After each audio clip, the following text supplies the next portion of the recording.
muchas gracias a la Fundación Pons y a Novit por organizar junto con Madrid Foro Empresarial esta jornada de lo más actual después de los daños que hemos sufrido en Madrid las empresas y los madrileños todos.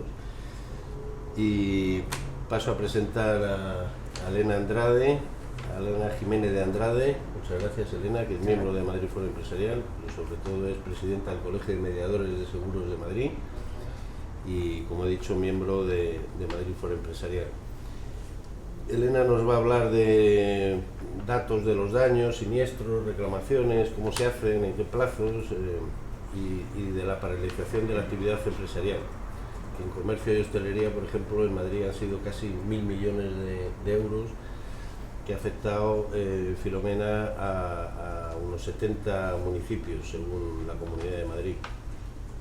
Los daños en Madrid, el Ayuntamiento los ha valorado en 1.398, 1.400 millones de euros, que es por lo que reclama zona catastrófica, que al final se construyó.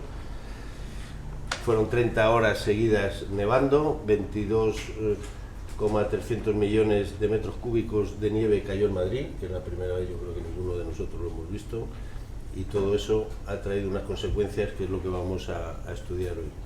A continuación hablará María José Morillas, catedrática de Derecho Mercantil de la Universidad Carlos III, que está online, que la saludo. Hola, buenos días. Ella hablará sobre los daños en vehículos, en viviendas, fábricas, daños en personas y sobre todo el consorcio de compensación de seguros, que ahí todos estamos un poco verdes y seguro que nos lo aclara. Y para acabar, Juan Garballo, director general de Asesoría Jurídica de Novit, profesor asociado de Derecho Mercantil de la Universidad Carlos III también, que nos hablará sobre el contrato de transporte, declaración de zona catastrófica, qué es lo que significa el que se declare Madrid zona catastrófica, qué es lo que ha significado, y fuerza mayor, y pondrá un caso que nos lo explicará. Y a continuación habrá 15 o 20 minutos de preguntas, hacérnoslas llegar y al final acabaremos con ese turno de preguntas que seguro que Elena, María José y Juan os van a contestar. Y sin más, Elena, la palabra es tuya. Muchas gracias. Muchas gracias, Hilario. Muchas gracias también a Madrid Foro Empresarial por invitarme y tener esta oportunidad de charlar un ratito con todos vosotros y sobre todo de poder compartir un poco la situación en la que estamos viviendo ahora Madrid post Filomena. A mí me gustaría hablar muy concretamente de cuáles han sido los daños, cuáles han sido, al menos los que conocemos hasta el día de hoy, cuáles son los datos que tampoco son concluyentes porque las cifras ahora mismo son muy estimativas porque no los conocemos, y también un poco el volumen de reclamaciones, ¿no? En principio, bueno, como has dicho, pues efectivamente ha sido una nevada catalogada como histórica, no solamente la nevada como tal, sino también la helada posterior y todos los fenómenos meteorológicos que hemos ido sufriendo, no solo en Madrid, sino también en todas las partes de España. Los datos facilitados hasta el día de hoy por la patronal del sector, como digo, son cifras muy estimativas porque todavía se siguen peritando siniestros, todavía se siguen abriendo siniestros, todavía se siguen valorando, y probablemente conozcamos con mayor exactitud o más de una forma más concreta a partir de dentro de unos días, ¿no? Dentro de una semana o así ya podremos tener algo.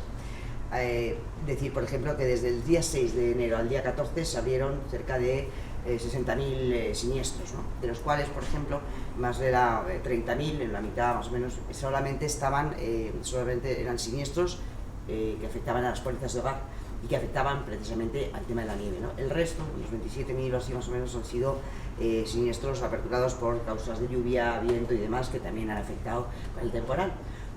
Básicamente esos son los datos, como dijéramos, unos datos muy concretos solamente en esto. Posiblemente estas cifras se puedan duplicar, ¿no? Ayer, hablando con una gran compañía, solo en hogar habían tenido ya 17.000 siniestros, ¿no? El volumen de gestión de siniestros, fundamentalmente, y de los daños han sido importantes, los hemos visto todos, ¿no? Pero la mayor parte de los daños son daños que están derivados por caída de árboles en viviendas, en vehículos, en locales, ¿no? También desplome de tejados, de cornisas, abandonos de coches por causa de la pandemia, de la nevada, ¿no? También de la pandemia. De la pandemia también, ¿por qué no? ¿Por qué no? También, daños propios también por fallos de suministro de luz, de agua, de líneas telefónicas, ¿no? la helada posterior, por ejemplo, pues ha provocado también roturas de tuberías, digo más concretamente, ¿no? Pero también es verdad que ha habido obstrucciones y cuestiones importantes que valorar. Y luego ha habido también algún accidente personal, ¿no? Pues caídas, resbalones y cosas que, bueno, y la imposibilidad también de acceder a los comercios, a las empresas, esto también, bueno, pues ha provocado también, reclamaciones, ¿no? La imposibilidad un poco también, en definitiva, los daños más cuantiosos son los que están cuantificados por caída de árboles, como decía, de ramas o demás, en vehículos y demás, ¿no? En ese sentido, tenemos que decir también, y no es mala, es una buena noticia, es que la mayoría de las pólizas de hogar y de los comercios y instalaciones y de la mayoría de las pólizas de multirriesgos que llamamos nosotros tienen cubierta la cobertura de daños por nieve, ¿no? Y además la tienen cubierta generalmente sin tener una limitación, como es en el caso, por ejemplo, de la lluvia, que ha de llover más de 40 litros metro cuadrado, o el caso de los vientos, por ejemplo, que han de ser superiores a 90 kilómetros hora, ¿no? Por lo tanto, bueno, en ese sentido tenemos que conocer muy bien cuál es la póliza que tenemos, cuál es la cobertura que tenemos. No todas cubren lo mismo, pero sí es verdad que si contamos con un mediador, con un agente, con un corredor de seguros, pues yo siempre digo que estamos de suerte, porque con ellos es verdad que nos orientan, nos asesoran y además agilizan los trámites. Ahí es una de las cuestiones también que me gustaría poner de manifiesto un poco, que por experiencia que estamos teniendo en estos días, de volumen de llamadas de personas que no saben cómo acudir, cómo reclamar, y que no tienen un mediador en su póliza y que verdaderamente han tenido pues bastantes problemas, sobre todo de conocimiento, ¿no? De cómo se pueden reclamar los daños que han sido, como digo, cuantiosos, ¿no? No voy a extenderme mucho más, pero sí voy a concretar un poco otro de los temas que teníamos elaborados, que era un poco la pérdida, la paralización de la actividad empresarial, ¿no?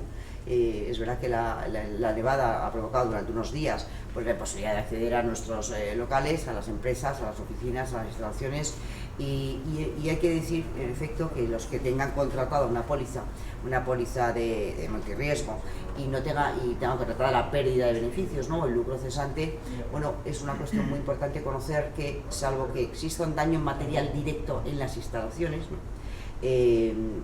La póliza de beneficios, la pérdida de beneficios no se activa, es decir, que salvo que haya habido un incendio, para concretar, o una explosión, o un daño material directo, tiene que haber un daño material directo, entonces en tal caso la reclamación de la pérdida de lucro cesante o de la pérdida de beneficios la podríamos reclamar, ¿no?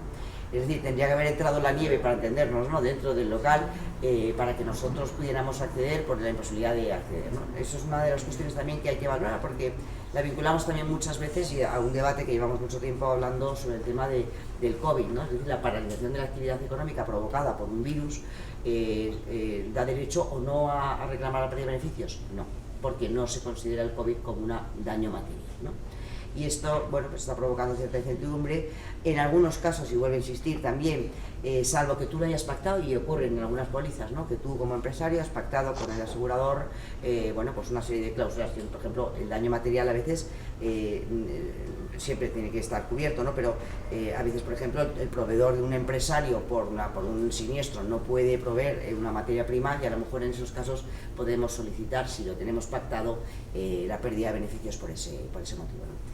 No quiero terminar mucho más. O sea, que el gran nevado, aunque cae el primer día de rebajas del sector textil y están 4, 5 o 6 días cerrado, eso no te lo cubre. No.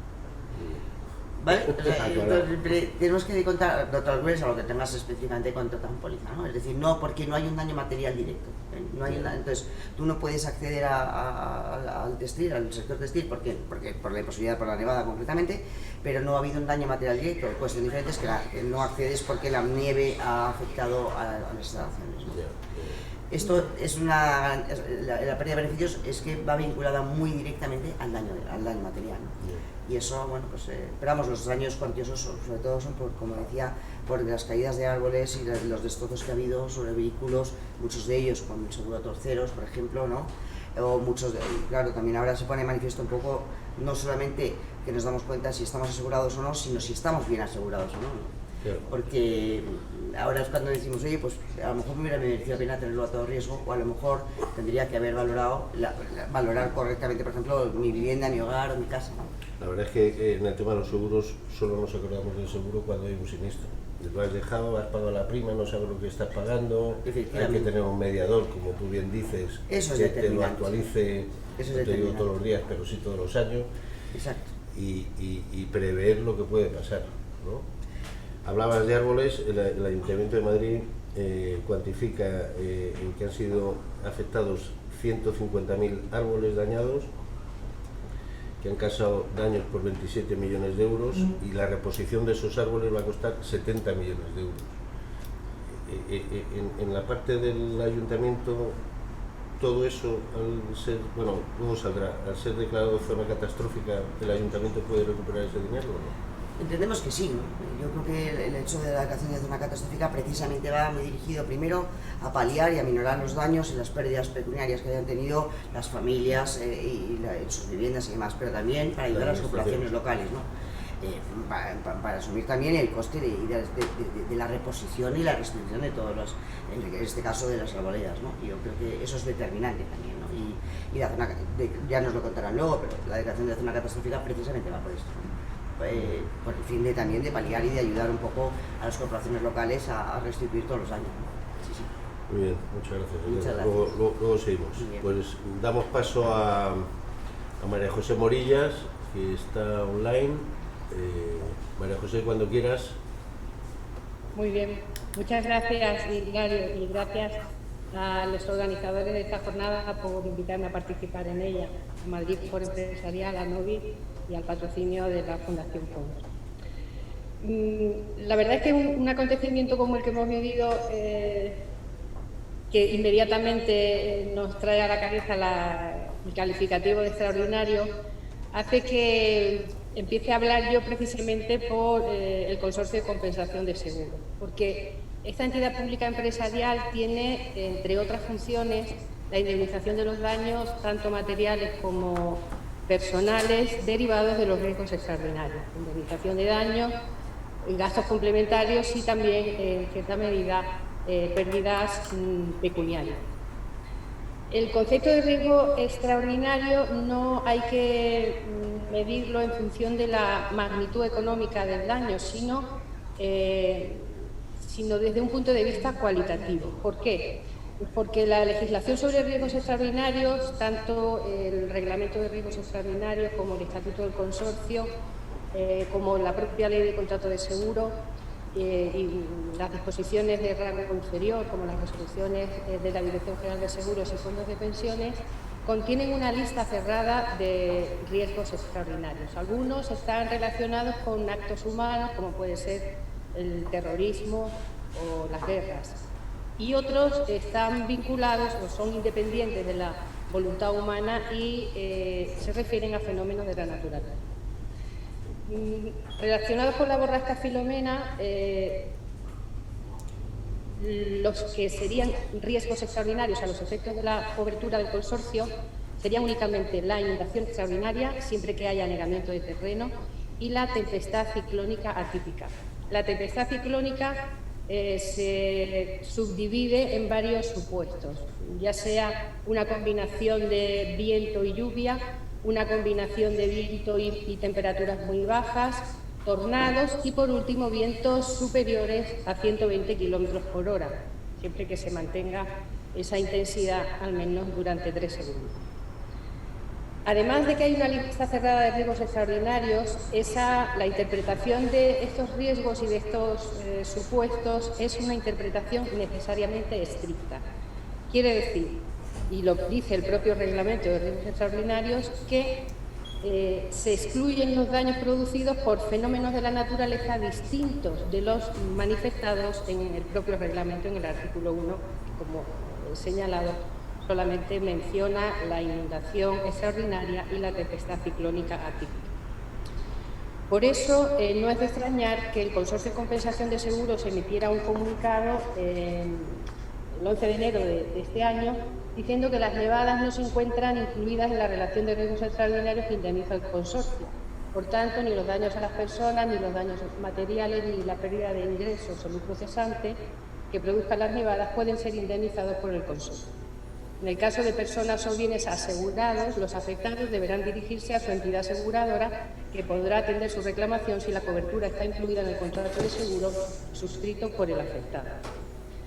Que no se cubra la nieve no quiere decir que el consorcio quede completamente al margen de la cobertura de los daños, porque aunque no se cubre la nieve, ni el hielo, ni la lluvia directamente, sí que si la borrasca se manifiesta con rachas de viento de esa intensidad que hemos señalado, superior a 120 km/h, si se produce una inundación a consecuencia del deshielo, de la nieve, pues esos daños sí que estarían a cargo del Consorcio de Compensación de Seguros.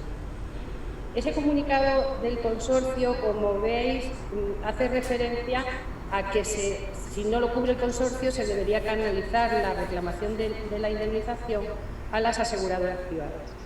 Efectivamente, la articulación entre la cobertura del consorcio y del seguro privado es una relación de complementariedad y alternancia. Quiere decir que si cubre los daños el consorcio es porque las compañías de seguros en sus pólizas excluyen los riesgos extraordinarios y remiten la cobertura al Consorcio de Compensación de Seguros, que cobra un recargo que se aplica sobre las primas de determinadas pólizas de seguros precisamente para la cobertura de estos riesgos. Para que el consorcio indemnice, tiene que existir un sustento de una póliza, es decir, si no está asegurado el riesgo, no va a indemnizar el Consorcio de Compensación de Seguros. Tiene que existir una póliza y esa póliza tiene que estar vigente. Por lo tanto, si por falta de pago de la primera prima o de las primas sucesivas está suspendida la cobertura del asegurador privado, el Consorcio de Compensación de Seguros tampoco va a indemnizar. Si se ha extinguido el seguro por el transcurso de los meses, de 6 meses desde la mora en el pago de la prima, pues no habría seguro y tampoco existiría ese sustento para que el Consorcio de Compensación pudiera entrar en la cobertura. El consorcio también contempla su regulación una serie de exclusiones, por ejemplo, la falta de mantenimiento, el vicio propio de la cosa o, como ya se ha manifestado, la declaración del siniestro como catástrofe o calamidad nacional.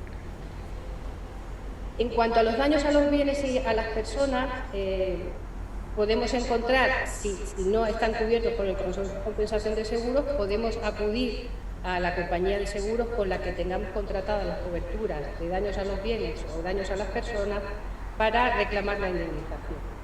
Si no tenemos cobertura del seguro, pues podemos reclamar al que sea o al que entendamos que es responsable del daño, sea el propietario del terreno en el que está el árbol que se ha caído sobre nuestro establecimiento, sobre nuestro vehículo, sea una administración pública, etc.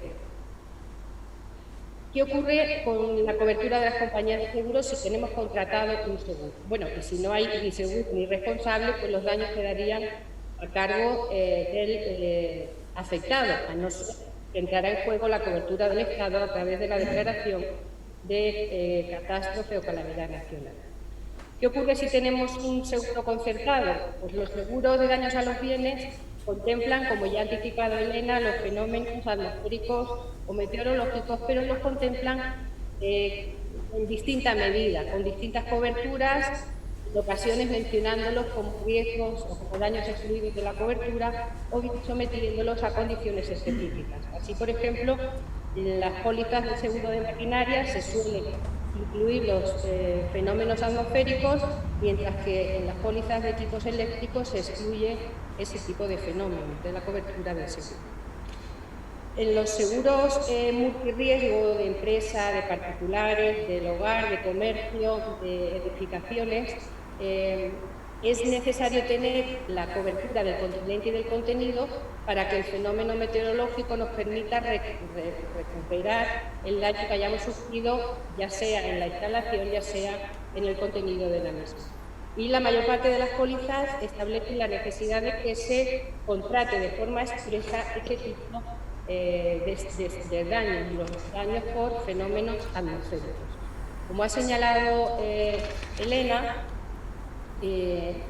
mientras que para nieve, granizo, pedrisco no se exigen cuantías o índices determinados, para lluvias sí que las pólizas son reiteradas en exigir una intensidad mínima de lluvia, una velocidad mínima del viento. Velocidad mínima sin llegar a sobrepasar la velocidad máxima, entonces entraría en juego la cobertura del consorcio. los bienes inmuebles, las mercancías, las maquinarias, los aperos, los materiales, los vehículos de motor también son objeto de cobertura frente a los riesgos atmosféricos. En el seguro de vehículos de motor hay una gran cantidad de coberturas que pueden entrar en juego en caso de esta borrasca Filomena. Depende de las coberturas que hayamos contratado. Si tenemos solamente daños a terceros, por lo tanto el seguro de responsabilidad civil obligatorio y a lo mejor coberturas suplementarias, si tenemos el seguro de rotura de lunas o si tenemos daños propios. Si tenemos daños propios, podemos tener la cobertura de esos daños causados directamente por el fenómeno atmosférico, un árbol que cae, un objeto que impacta contra nuestro vehículo arrastrado por ese viento, o podemos tener la cobertura de daños por accidente, porque puede que la borrasca haya provocado un accidente de circulación. En este caso, pues, cubriría por la compañía de seguros, si tenemos esa cobertura de daños propios por accidente de circulación, el daño que hubiera sufrido nuestro vehículo. Y en lo que se refiere al seguro de responsabilidad civil, aquí sí que hay un poco más de controversia, porque la regulación de la responsabilidad civil en el ámbito de los vehículos de motor establece un sistema de responsabilidad cuasi objetiva, es decir, el conductor responde de los daños salvo que haya culpa exclusiva de la víctima o un supuesto de fuerza mayor. Pero la ley del seguro de responsabilidad civil automovilística dice que no se considera fuerza mayor, bueno, que es fuerza mayor todo lo que sea extraño de circulación y que no es fuerza mayor ni los defectos del vehículo ni la rotura y fallo de sus piezas mecánicas. Aquí se plantea si, tanto si defectos de la calzada, como pueden ser un socavón, o estos fenómenos meteorológicos pueden ser considerados fuerza mayor. Y hay aquí discrepancias tanto en los autores como en la jurisprudencia, pero mayoritariamente los tribunales vienen entendiendo que los fenómenos meteorológicos solo son fuerza mayor si esa ha sido la única causa del accidente. Por lo tanto, si en alguna medida ha contribuido el conductor a la provocación del accidente o de los daños, tendría que entrar en juego la cobertura de responsabilidad civil para indemnizar a los terceros, a los ocupantes del vehículo, excluido el conductor, a los ocupantes de otros vehículos, a peatones, etc. Por lo que respecta a los daños a las personas, y ya para terminar, porque no me quiero extender y sobrepasar el tiempo, de nuevo podemos encontrarnos con que tenemos que asumir los perjuicios con nuestro propio patrimonio si no tenemos seguro, o que teniendo seguro entre en juego la cobertura del consorcio o la cobertura de la compañía de seguro. Hay numerosos seguros que cubren daños personales, sean estos causados por fenómenos meteorológicos o no. Pensemos en los seguros de accidentes, en el seguro de vida, en el seguro de decesos, en los seguros de salud, de enfermedad o asistencia sanitaria. Aquí habremos de tener en cuenta, como también ha anticipado Elena, y como en todos los casos, pues analizar pormenorizadamente la póliza, porque aunque hay comparadores muy seguros, la verdad es que es muy difícil encontrar dos pólizas que sean idénticas y por lo tanto que se puedan comparar al 100%. Hay que entrar a analizar el volumen de las inclusiones, de las exclusiones de la cobertura, las sumas aseguradas, etc. Esta es un poco la visión así general y distinta de cómo puede afectar o cómo ha afectado la borrasca a nuestros bienes, a las personas, y en qué medida el consorcio sirve para sufragar esos gastos y esos daños sufridos. Gracias.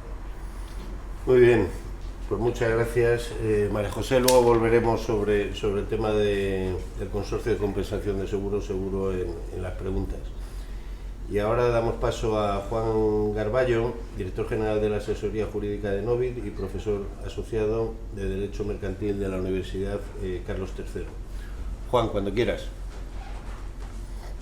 Bueno, buenos días a todos. En primera instancia quisiera efectuar el agradecimiento a Hilario, a Madrid Foro Empresarial e igualmente a María Jesús y a la Fundación Pons por haber organizado esta mesa redonda. Bien, me han pedido que yo hable sobre 3 temas: el contrato de transporte, la declaración de zona catastrófica y finalmente de la fuerza mayor versus el caso fortuito. En esto me remitiré directamente a lo que es la legislación y a 2 sentencias concretas del Tribunal, de la Sala Primera de nuestro Tribunal Supremo. Pues bien, en punto al contrato de transporte, lo voy a dividir en 2 partes, lo que es el transporte de pasajeros viajeros y, en segundo lugar, el transporte de mercancía. En materia de pasajeros, quiero indicarles la existencia de 4 reglamentos de la Unión Europea que son absolutamente trascendentales. En particular, el Reglamento 261/2004 de 11 de febrero, que hace referencia a las compensaciones que deben de existir en virtud de cancelación de vuelos, de denegación de embarque o bien por el contrario de retrasos.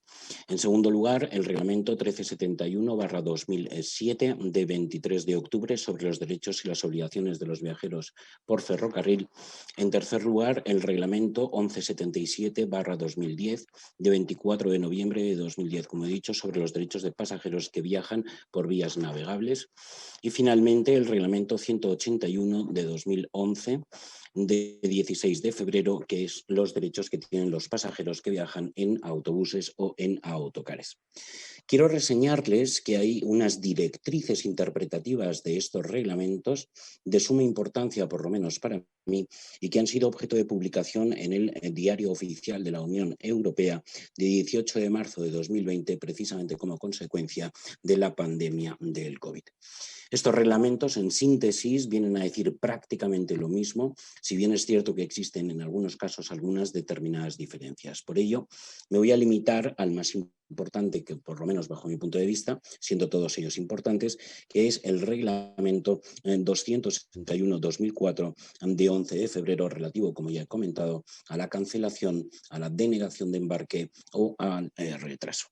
Pues bien, fíjense ustedes que este reglamento, en un principio, en el artículo 5.3, no reconoce ningún tipo de indemnización de daños y perjuicios en beneficio del propio viajero cuando los hechos en sí han acontecido en virtud de circunstancias extraordinarias, inevitables, aun cuando se hubieran adoptado las medidas razonables. Esto quiere decir que el cliente, el usuario, el consumidor no tiene derecho a ningún tipo de derecho. No. El artículo 8 de este reglamento viene consagrando el reembolso del billete, que debe ser realizado en el plazo máximo de 7 días. En otros reglamentos son, sin embargo, 14. E igualmente a un transporte alternativo. Y este propio artículo 5.3 nos hace referencia a que deben de existir a mayor abundamiento el derecho a comida y refrigerios o inclusive a 2 llamadas. Sin embargo, cuando el usuario lo que viene a realizar es la acogida de un transporte alternativo y va más allá, es decir, su salida, por ejemplo, del vuelo es al día más allá del día siguiente, igualmente existirán otros 2 derechos, que es evidentemente el abono del hotel para poder pernoctar uno de los días que fueron necesarios y, en segundo lugar, el traslado del aeropuerto al hotel. Me viene a la mente 2 casos concretos que sufrí yo en primera persona, uno en un vuelo nacional donde a la hora de comer quedó retrasado y automáticamente me dieron un vale para acudir a un restaurante a comer y tomar un refrigerio. Y el segundo que me aconteció fue en Estados Unidos, donde ya el retraso era mucho mayor y automáticamente se me dio un pase a la sala VIP con la finalidad de cumplir con esta determinada obligación. Bien, dicho esto, paso acto seguido a analizar lo que es el transporte de mercancías. Ya se ha dicho por parte de Elena y María José la importancia, evidentemente, de los contratos de seguros. Igualmente hay que atender al contrato de transporte y, cómo no, a la fuerza mayor, que queda definida, como veremos al final, en nuestro Código Civil en el artículo 1105. Sin embargo, yo quiero recalcar que el porteador, el transportista, tiene 2 obligaciones básicas, no únicas, pero sí básicas, que son, en primer lugar, entregar la mercancía en plazo y, en segundo lugar, custodiar la mercancía. Es lo que se denomina mercantilmente como la avería o pérdida de la mercancía. Pues bien, en este sentido, en el mismo momento en que medie culpa por parte del porteador, evidentemente sí tendrá obligación de resarcir los perjuicios ocasionados. Pero por el contrario, cuando esto deriva de las circunstancias que no se pudieron evitar y como consecuencia de ellas, y cuyas consecuencias tampoco se pudieron evitar, nuestro artículo 48 de la Ley del Transporte, del Contrato de Transporte Terrestre de Mercancías, Ley 11 de noviembre de 2009, y el artículo 100 106 de la Ley de Navegación Aérea exoneran de la propia responsabilidad. Fíjense ustedes que este artículo último, el 106, hace explícitamente referencia a la fuerza mayor o a las razones meteorológicas. Bien, este es el pequeño atisbo que quiero hacer respecto al contrato de transporte, sin perjuicio de que en preguntas podamos adentrar en algo más. Pero a continuación voy a hablar de la zona catastrófica. Vamos a ver, es evidente que todos sabemos que el martes 19 de enero de 2021 el Gobierno, a instancia del Ministerio del Interior y del Ministerio de Política Territorial y previa solicitud a estos por parte de las comunidades autónomas, procedió directamente a llevar a cabo el acuerdo de declaración de zona catastrófica de 8 comunidades autónomas. En primer lugar, el Principado de Asturias, Castilla-León, Madrid, Castilla-La Mancha, Aragón, La Rioja, Navarra y Andalucía.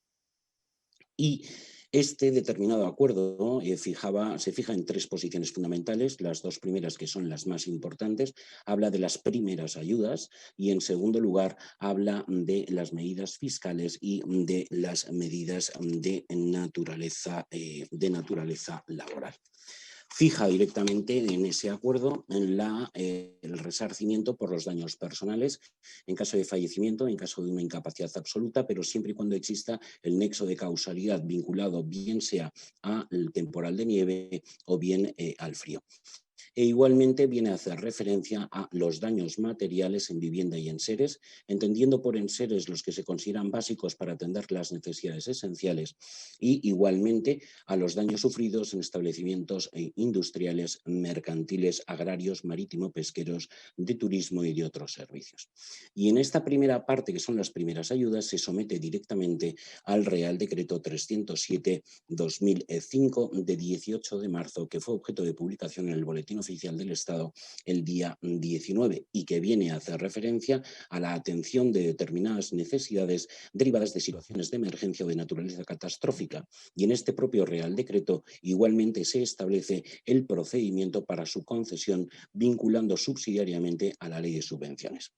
Fíjense ustedes que en este Real Decreto 307/2005, su propia exposición de motivos comienza aduciendo que el artículo 149.1, 29º de nuestra Constitución, configura que la seguridad pública es una materia exclusiva por parte del Estado, y que evidentemente, como producto de este precepto, surge la primera Ley de Protección Civil de 1985, que quedó posteriormente derogada por la Ley 17/2015 de 9 de julio, cuyo capítulo 5 hace referencia a la recuperación. Y es importante el artículo 21 en cuanto a los daños materiales, el artículo 22 en cuanto a los daños personales y a las medidas aplicables que se reproducen en el artículo 24 respecto precisamente de las medidas fiscales y de las medidas de índole laboral. Fíjense, este Real Decreto, que es el más importante en esta primera parte, hace referencia en su artículo primero a la propia definición, por un lado, de lo que es la situación de emergencia y, en segundo lugar, la regulación de ayudas o de las subvenciones. Decirles que estas ayudas y subvenciones se consideran en primera instancia como subsidiarias a los sistemas o coberturas públicas, privadas, nacionales o internacionales de los que pueda beneficiarse el propio afectado. Sin embargo, si no se cubriera la integridad del daño, se considerarían estas ayudas y subvenciones como complementarias hasta el límite propiamente dicho del daño, sin perjuicio de los propios límites de cuantía que este propio Real Decreto consagra, en particular en su artículo 17. Ahora bien, estipula igualmente en lo que es el propio procedimiento que hay que llevar a cabo, en el cual no me voy a meter, y si acaso a la sazón de alguna pregunta pues ya la responderé. Y lo que viene a decirnos es quién se puede beneficiar en particular de estas ayudas o subvenciones. Pues bien, en primer lugar son las unidades familiares o de convivencia económica, tanto por daños personales como por daños materiales, y la ayuda tendrá que ser proporcional a los recursos económicos. Y esta proporcionalidad va a venir dado por 2 baremos. En primer lugar, por el IPREM fijo más un determinado porcentaje que se prefija en el artículo 16 y en el límite de la ayuda de las cuantías que queda prefijado en el artículo 17. En segundo lugar, hace referencia a las corporaciones locales que acrediten falta de recursos y que recibirán ayudas y subvenciones intervenciones para hacer frente a los gastos derivados de las actuaciones que deban de llevar a cabo.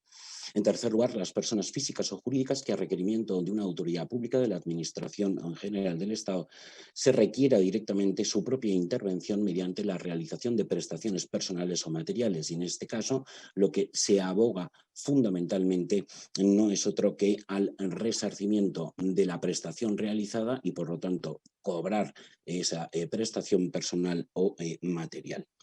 Igualmente, se nos viene a hacer referencia a las comunidades de propietarios por los daños existentes en los elementos comunes y, finalmente, a las personas físicas o jurídicas titulares de establecimientos mercantiles, industriales o de servicios, con el límite de que no tengan más de 50 empleados. Bien, dicho esto, en cuanto se refiere a los daños materiales en la vivienda habitual y en seres domésticos, que ya hemos dicho que tienen que ser básicos en el sentido de poder atender las necesidades esenciales, el daño será, si es destrucción total de la vivienda, será para el propietario; si son daños estructurales, también lo serán para el propietario; y si son otro tipo de daños, deberán de ser resarcidos quien presente el título de posesión, y siempre y cuando en virtud de tal título de posesión, como es por ejemplo un arrendamiento, evidentemente tenga la obligación de resarcir esos gastos. Finalmente, hemos de decir que quedan excluidos los bienes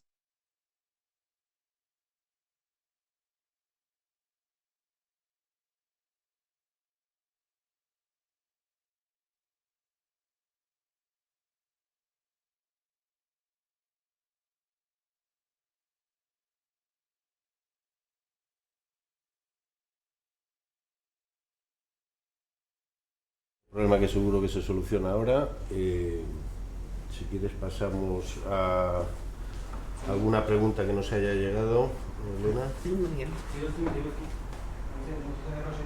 Bueno, vamos a ir adelantando alguna pregunta que nos haya llegado ya. Por ejemplo, para Elena, ¿qué daños de la nevada Filomena están cubiertos por los seguros y cuándo debo dar parte de los daños a la compañía? Bueno, como hemos avanzado antes, también han avanzado María José y Juan, bueno, los daños por la nevada en su gran mayoría, casi en un 99%, están cubiertos. Y eso también hay que saber un poco. Entonces, los daños, por ejemplo, de caída de árboles en viviendas, edificios, los daños por caída de cornisas igualmente, o por fallos de suministro de luz, todos estos daños en general, como digo, están cubiertos. En algunos casos el tema de las heladas está excluido. Eso es importante, que vayamos a la literalidad de la póliza, insisto, para saber un poco. Y bueno, la forma de reclamar. La ley nos dice que tenemos 7 días para reclamar y para anunciar y informar sobre el siniestro. Es verdad que la ley no nos limita ese plazo, ¿no? Y podríamos tener hasta un año de prescripción para comunicarlo, pero sí es verdad que lo normal es que ahora mismo estamos evaluando los datos y los daños y comunicamos el siniestro. ¿Qué hacemos? Yo creo que ahora mismo, con la situación en la que hemos vivido, que no han podido ir los peritos y demás, recoger todo tipo de evidencias físicas y fotografías y demás, facilitarlas a la compañía. Y luego una de las obligaciones también del asegurado, que muchas veces no lo sabemos, pero que creo que es importante saber, es que estamos obligados también a minorar las consecuencias del daño. Es decir, que si nosotros hemos tenido daños por nieve y no nos hemos preocupado precisamente de evitar que puedan ser mayores daños, la compañía podría repetir contra nosotros, ¿no? Por lo tanto, la obligación del asegurado no solamente es dar el parte a la compañía en los 7 primeros días, no solamente es pagar la prima y demás, sino también tiene la responsabilidad de minorar las consecuencias de esos daños, ¿no? Muy bien. O sea, 7 días desde que se produce. 7 días. La ley dice tiene un plazo máximo de 7 días. Máximo de 7 días. Tiene un plazo máximo de 7 días. Si bien es verdad, la ley no penaliza el hecho que lo demos el día 10, 20, 30, 40, ¿vale? Es decir, y más ahora con las circunstancias nacionales que estamos viviendo, ¿no? Muy bien. Con María José sí podemos hablar, ¿no? Tampoco. Pues entonces, a ver si hay más preguntas para Elena, si no me las invento. Vale. Aquí una persona nos dice: no he podido trabajar y tengo una pérdida de beneficios que cubre el consorcio de compensación de seguros. El consorcio, como ha dicho además María José bien claro, el consorcio de compensación de seguros cubre los daños, en este caso concreto, los daños derivados por el deshielo, ¿vale? Pero el consorcio tiene pautados una serie de daños, que son los riesgos extraordinarios, que hemos dicho antes, que eran los riesgos vinculados a los fenómenos de naturaleza. Los fenómenos, estos no son daños y no son riesgos extraordinarios y por tanto el consorcio no se activaría en la reclamación.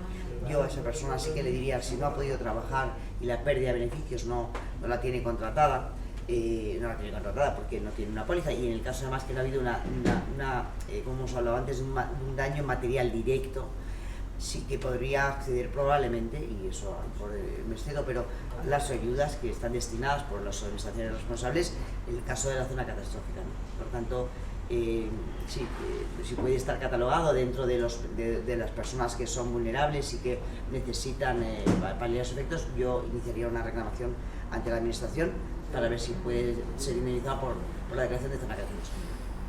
Muy bien, te voy a hacer alguna pregunta que viene destinada para María José, pero como parece que hay problemas de conexión, pero seguro que la sabes. ¿Aplica franquicias el consorcio de compensación de seguros? Pues mira, tengo un poco de miedo de contarte. Sí, suele... ¿Quieres pasamos a otra? No, se pasa a otra. Suele aplicar franquicias, ¿vale? Es decir, que es verdad que suele aplicar franquicias en el caso de algunos concretos, pero realmente no se puede decir qué límite tiene, ¿no? De franquicias. No te lo puedo decir porque me podría equivocar seguro. ¿Perdón? Parece que tenemos...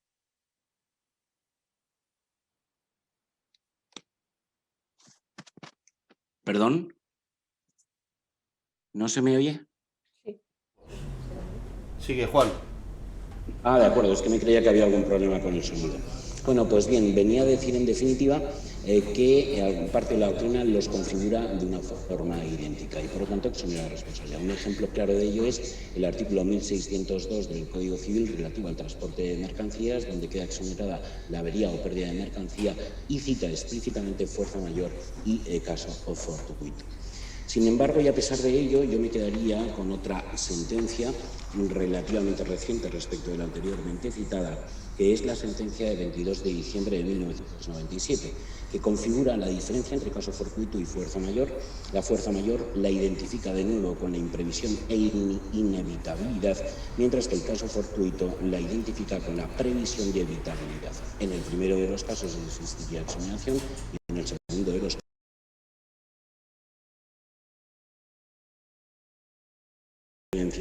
a los destrozos ocasionados violentamente en tiempo de guerra, en los robos tumultuosos o en las alteraciones graves del orden público.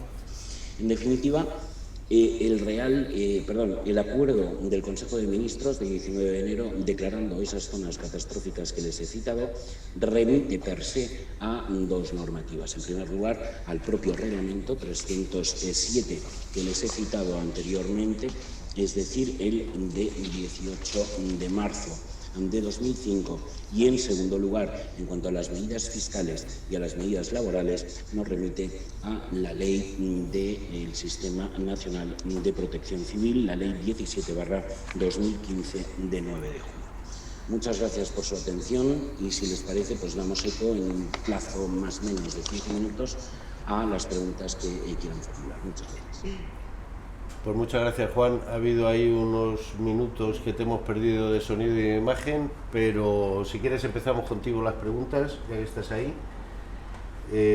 Las preguntas que me han hecho llegar y que pueden seguir haciendo llegar. A ver, espera.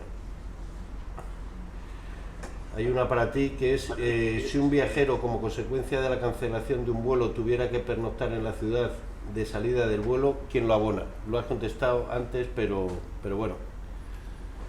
Sí, vamos a ver, ahí lo que venía a decir efectivamente es que el artículo 9 del propio reglamento 261/2004 configura en el artículo 9 entre derechos de asistencia al pasajero, concretamente hemos dicho la comida, refrigerio, la pernoctación en hotel y igualmente el traslado desde el hotel, del aeropuerto al propio hotel. ¿Qué es lo que acontece aquí? Bueno, pues aquí lo que acontece es que tenemos que tener en cuenta que estamos en una causa extraordinaria y que en virtud de ello, en principio, aparte del reembolso del billete, existe la comida y refrigerio. Ahora bien, Si el propio cliente opta por digamos, un vuelo alternativo, y cuando éste tenga que salir al menos al día siguiente, como mínimo al día siguiente, entonces existirá efectivamente la obligación de abonar la pernoctación. Gracias, Juan. Hay otra para ti. Y si como consecuencia de la nevada se ha estropeado la mercancía transportada, ¿qué responsabilidad existe para el porteador? Bueno, también creo haberlo comentado, es decir, lo que se dispone directamente en la legislación nacional es que en caso de que medie culpa por parte del porteador, este deberá de responder, pero en el hipotético caso de que no medie culpa y por lo tanto devenga de circunstancias y consecuencias inevitables, es decir, de la propia nevada, no existirá responsabilidad. Cierto es que, como he dicho inicialmente al hablar del contrato de transporte de mercancía, habrá que atender al propio contrato de transporte y fundamentalmente a las pólizas de seguro. Gracias, Juan. Para María José, que antes se la ha hecho a Elena, ¿aplica franquicias el consorcio de compensación de seguros? Pues sí y no, la verdad. El consorcio, hay una resolución de la Dirección General de Seguros y Fondos de Pensiones de 31 de mayo de 2016 que establece que el consorcio aplicará una franquicia del 7% a los daños a los bienes, pero excluye de la aplicación de la franquicia a las viviendas, a los vehículos asegurados y a las comunidades de propietarios. Y también están excluidos de la aplicación de la franquicia los daños a las personas. Por lo tanto, esos bienes concretos y las personas tendrían una cobertura del 100% por parte del consorcio y el resto de bienes, pues una cobertura de la diferencia, del 97%. Eso como franquicias propias del consorcio. Pero ¿qué pasa? Que la propia póliza de seguros, en la que tiene su razón de ser o su base de existencia, la cobertura del consorcio, puede tener también contempladas franquicias. Aquí hay una regulación favorable para los asegurados porque establece el reglamento de riesgos extraordinarios que, aunque no se cubran de manera completa los daños del vehículo, si está asegurado para daños propios, el consorcio sí que indemnizará completamente el interés. Por lo tanto, la franquicia que tuviera nuestra póliza de seguros privada no será aplicada por el consorcio de compensación de seguros. Y en cuanto a las pérdidas pecuniarias, establece el reglamento que el consorcio aplicará la misma franquicia que tuviera contemplada la póliza del seguro privado. Además de estas franquicias económicas, hay otro elemento que no es técnicamente una franquicia, aunque sea, podríamos llamarlo franquicia temporal. Es un periodo de carencia. Establece el reglamento de riesgos extraordinarios del 2004 que el consorcio no va a cubrir los daños derivados de fenómenos naturales si no existe al menos 7 días naturales entre la póliza y el siniestro, salvo los supuestos, por ejemplo, que no hubiera sido posible contratar el seguro por inexistencia del interés. Por ejemplo, nos compramos un vehículo el día 10 de enero y tiene lugar la nevada el día 11. Pues no podíamos contratar el seguro antes porque no teníamos el vehículo. En ese caso no se aplicaría la carencia temporal. Y ese periodo de carencia tampoco se aplica a los seguros a los daños a las personas, a los seguros de personas, solamente a los daños a los bienes y para las pérdidas pecuniarias.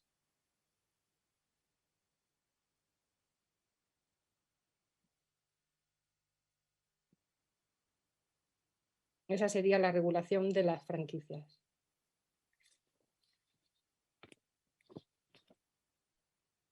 Ahora no oigo nada. María José, yo te oigo. Ahora sí. Sí, te la repito. ¿Puedo reclamar a la compañía de seguros y además al responsable de los daños?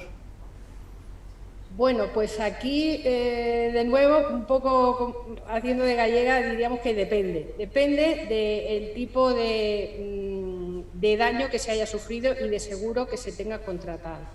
Si tengo contratado un seguro que cubre daños a los bienes y me ha indemnizado la compañía de seguros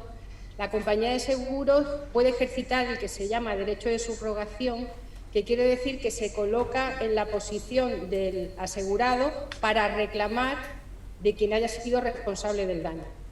En ese caso, en la medida en que hay un derecho de subrogación y en la medida en que a mí ya me ha indemnizado mi daño sufrido mi compañía de seguros, yo no puedo volver a reclamar una indemnización del responsable. Es la compañía de seguros la que va a reclamar para recuperar lo que me ha abonado a mí en concepto de indemnización por el siniestro.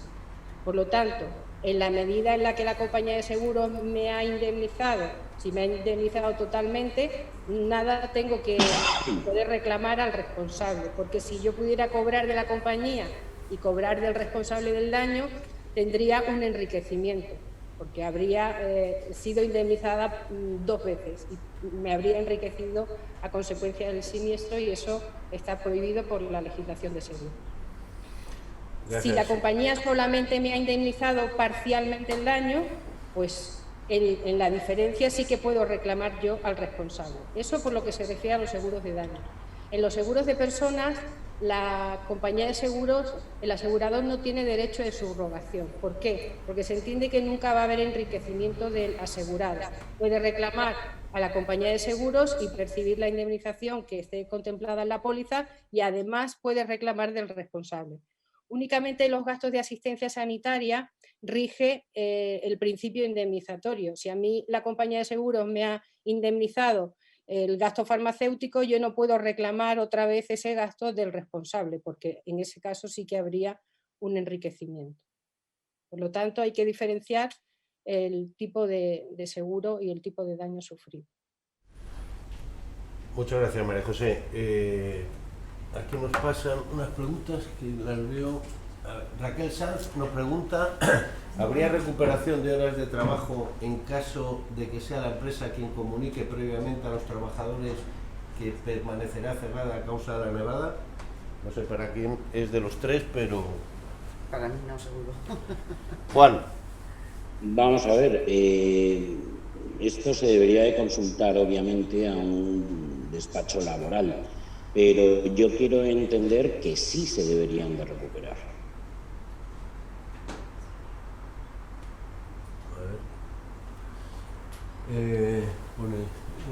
¿Quedaría cubierta la pérdida de beneficios por no poder mover los vehículos que se dedican diariamente a realizar servicios en la empresa? Como consecuencia de ello, se anularon servicios durante una semana. No sé para quién de los tres... Quizá para Elena. Yo quiero entender y volver a hablar un poco del tema del daño material directo. Es decir, la pérdida de beneficios se activa cuando hay un daño material directo. Salvo que esté expresamente incluido en póliza, yo entiendo que eso no estaría cubierto. Pero vamos, todo salvable, habría que mirar bien la póliza, ¿no? No sé si María José o Juan opinan otra cosa. Buenos días, tengo una empresa privada que ha sufrido daños importantes en su jardín, caída de árboles. Este jardín está catalogado por el Ayuntamiento de Madrid como zona verde. Los seguros nos han informado que no cubren la caída de los árboles. ¿A quién debemos acudir?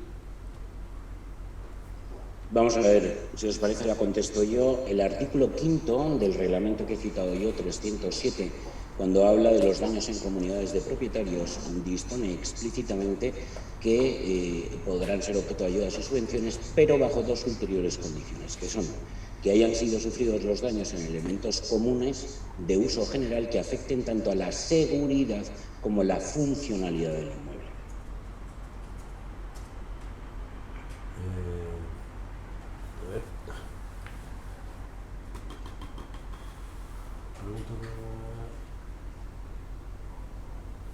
¿Habría recuperación de horas de trabajo en caso de que sea la empresa quien comunique esa ya la hemos dicho, ¿no? Sí. Ha mencionado la gran cantidad, ya está también.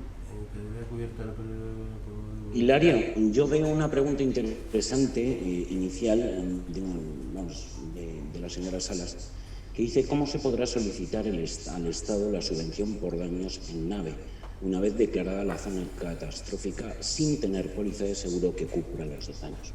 Bueno, yo, en virtud de nuevamente el reglamento que he citado, el 307/2004, hemos de tener presente varias cosas. En primer lugar, que se está configurando la ayuda o la subvención como subsidiaria de un sistema o cobertura y, en su caso, si no cubre la totalidad, el propio complemento. Efectivamente, las compañías, las personas físicas o jurídicas que sufran daños materiales en las naves industriales, como ya he dicho, o sus establecimientos van a tener derecho de ayuda a subvención. Pero ¿dónde se solicita y cómo se solicita? Este reglamento 307, como ya he comentado, no solamente viene a regular las ayudas y las subvenciones, sino el propio procedimiento. Y en este procedimiento, al cual yo antes no me he referido, viene a hacer referencia a lo siguiente. Primero, se deben de solicitar mediante los, modelos normados, instancias normadas, ante la delegación o subdelegación del Gobierno donde radique propiamente el hecho. Y a partir de ese mismo momento se efectúa la instrucción del expediente, que será llevada a cabo por parte de Dirección General de Protección Civil, que culminará con una propuesta de resolución que dará traslado al Ministerio del Interior para que éste efectúe su resolución de forma motivada. Esta solicitud de ayuda o subvención se debe efectuar en el plazo de un mes y, en segundo lugar, el expediente deberá quedar resuelto en el plazo de 6 meses, ya que en caso contrario jugará el silencio administrativo negativo y, por tanto, se debe considerar como rechazada.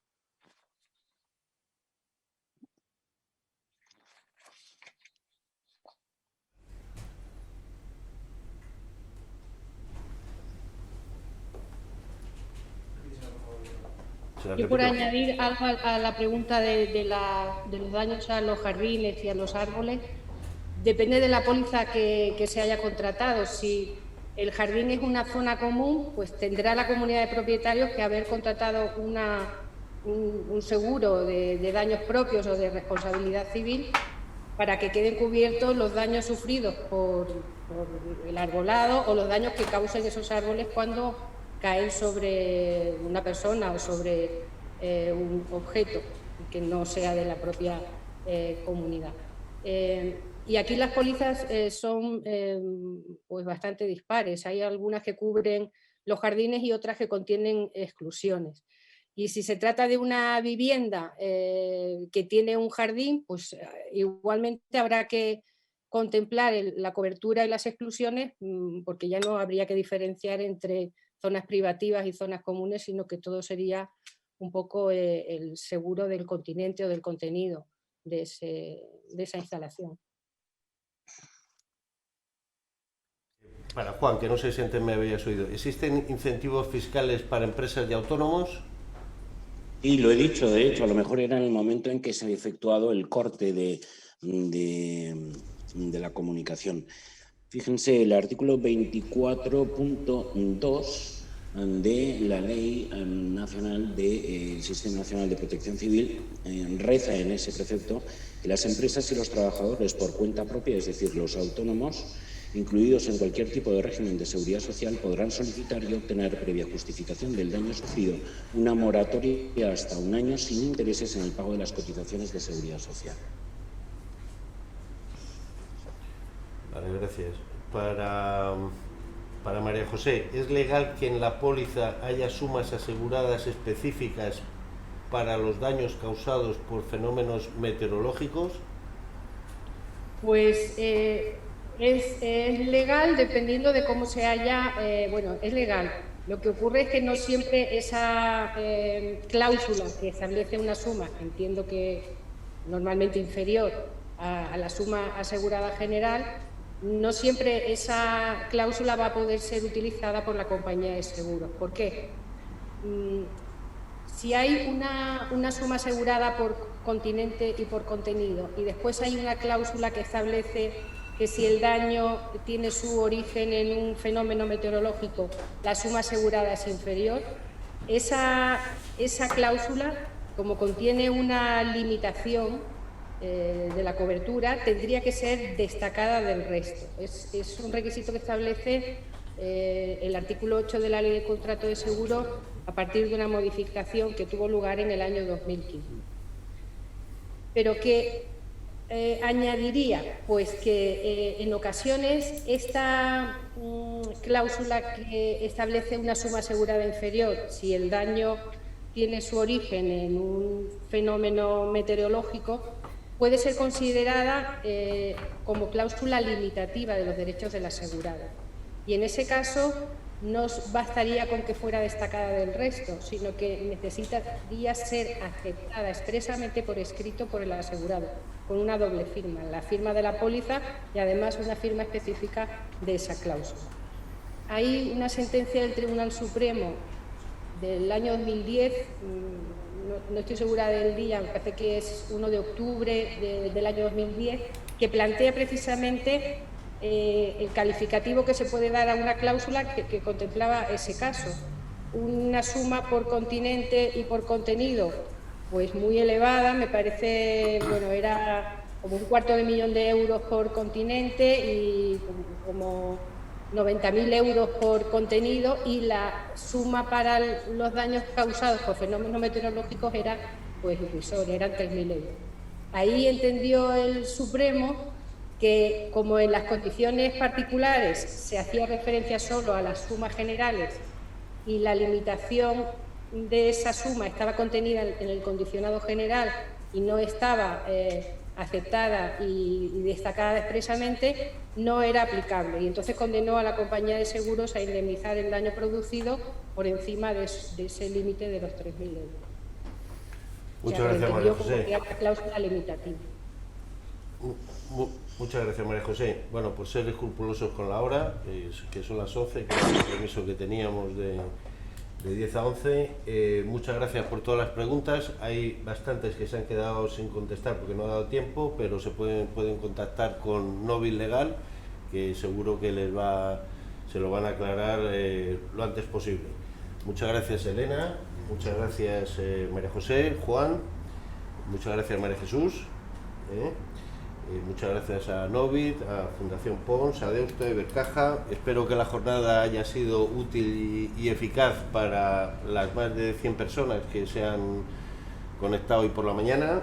Y eso, repito, ser útil y eficaz, que es el principio fundamental que tenemos desde Madrid Foro y las 350 empresas que nos acompañan en esta aventura. Y los que no seáis de Madrid Foro, asociaros, que seguro que es para bien. Es el minuto de publicidad que me toca. Muchas gracias, que tengáis buen día. Filomena ha sido ya la puntilla para una situación como la que estamos sufriendo todas las personas y todas las empresas en estos 11 meses que llevamos con la pandemia, y esperamos que, como dice la publicidad, todos salgamos juntos de esta historia lo antes posible. Muchas gracias y mucho ánimo.